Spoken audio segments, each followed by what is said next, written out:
What's happening, everyone? It's Ghoulish Dave back here again. Talk about this album. Definitely, yeah, maybe cliche, but this was a game changer for me. Definitely, probably for many other people too, in death metal. But this was top notch, man. When I first heard this, there nothing topped this. Actually, Mike Violate and I both discussed that in that interview we did.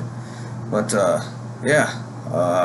I first discovered this at a trading post, 2001. I think I was 13 at the time. There's a CD trading post that had used CDs, and actually I bought this one. I was flipping through, looking, I heard the name Deicide because Glenn Benton sang on Vomit the Soul from Cannibal Corpse, and of course I already had Butchered at Birth, loved it. But I wanted to check out more death metal bands. This was early in my experience with this music, but I was already hooked, but I was looking for more. So I was at a trading post, and I saw the name Deicide. I'm like, all right, man, I want to check these guys out. I didn't know what fucking album to buy. I didn't know what clue, and I picked this up, I saw this, and then I looked on the fucking back, and I saw these fucking dudes, man, like, bad fucking ass. Like 4 dudes looking wicked, standing in a fucking morgue, man. And actually I just got done mowing grass. This lady's grass, I got like $15. And this person took me actually up to the trading post because they knew I liked music, so I actually got a ride up there, and it was in May, I think, because it was really it was hot, humid, and I put this album on when I got it was a dude's truck. He was my ride for getting me to mow grass, so that was kind of cool because I couldn't drive yet. I was like 13, but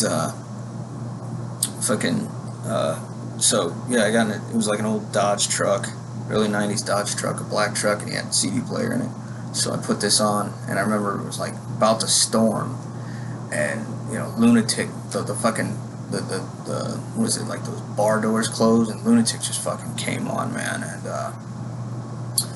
I was fucking hooked. It was everything that I wanted from a band, and it was the most evil, heaviest, fastest, wicked fucking thing I've ever heard. I don't know, there was nothing that fucking beat it. I was just mesmerized by this whole fucking album, but oh yeah, and then looking at the fucking pictures. This is the remastered. Of course, the CD case is fucked, man. I've traveled with this thing everywhere. I'm not one of those people that shine their disc case and whatnot. Junior high, high school. I mean, this thing was in my fucking pocket. I'm surprised the case still even is intact. The CD's good, but this was the remastered, like, gold edition. But man, that fucking artwork, dude. Yeah, like, yeah. And then you beat this, like you fucking, like, for a fucking young kid, man. This was fucking badass. I'm still, to me, this album, start to fucking finish, it's just one wicked windstorm, man. Just demonic. I don't know, fucking evil. You can almost put this in like a Black Death category because it could lean either way. It is so fucking extreme, though. I don't know. You don't really, to me, this was probably like the best death metal album of 1990. That's just my opinion. Bold, whatever, but like Dawn of Possession, I don't think came out until 91, and Blessed Are the Sick, I think, was 91 too. So I mean, as far as like evil, fast death metal like this, like, I mean, one of the beings that I said in my other video, I love like the Morbid Angel kind of style, the Perdition Temple, Diabolic. I mean, I think this really fits in that fucking category. Just an early blueprint. It still holds up. But yeah, my favorite tracks, of course, Crucifixation is my number one. Lunatics, of course, but I mean, I've heard that fuck out of that. Sacrificial, definitely. Carnage in the Temple of Damn, Dead by Dawn. I mean, they're all really good fucking bangers. I don't think they're, you know what, they're equally all as good. It's just album's fucking evil as fuck. The solos, it sounds like fucking, I don't know, glass coming through the speakers, man. I don't know, or a demon just crashing through a window.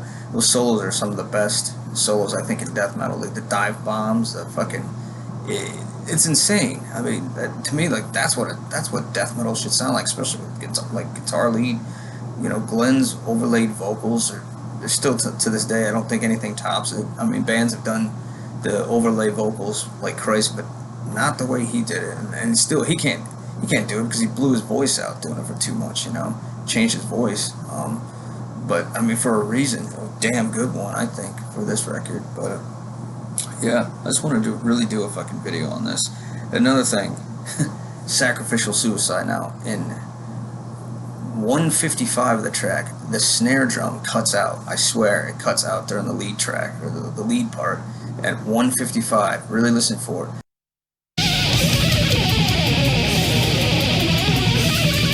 Now when I was a kid,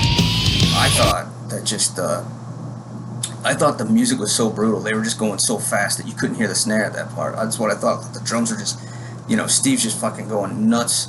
And the snare drum just like disappeared, you know, in the madness of the music. Now that I'm older, you know, listening back, yeah, I've noticed this for a long time. Even then I noticed, like, but now it's like, what the fuck happened to the snare drum? Does anybody know? Let me know. Anybody know a story about that?